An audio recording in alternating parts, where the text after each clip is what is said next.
Welcome to Mechanic. Today we have a 2018 Mercedes GLC 300, and we have a check engine light that's on, and so we're going to check it and see what it is. So the Mercedes smart VIN, so it communicates with the vehicle, brings back the VIN number, chassis. We have our engine 274, transmission, so everything's good there. GLC 300 formatting.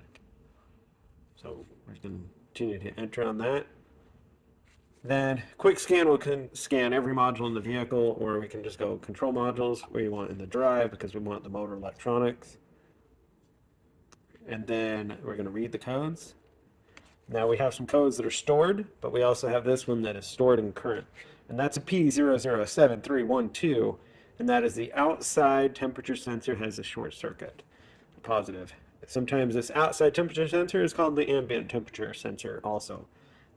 So we'll find that sensor, show you how to replace it if you need to, or to be able to look to make sure that the electric is connected. All right, so that sensor is located down here at the bottom of the vehicle.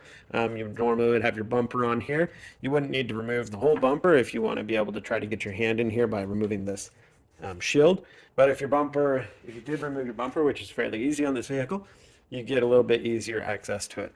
So we have our sensor right here. And so we have an electric connection. We just need to squeeze the two clamps together.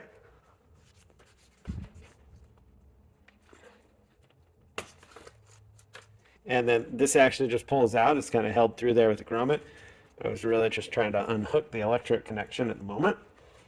There we go. So you squeeze that clamp and then be able to unhook your sensor and get a new one of these to replace it with.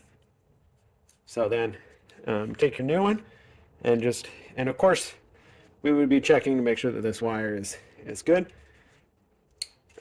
Put your new sensor in there, and then just as simple as push it through this little rubber grommet that holds it in place, and that would be the replacement of your ambient air temperature. Then go through with your scanner and be able to clear out your codes there. So for your temperature sensor if you need to replace it. So thanks for watching Mechanic, where you can be the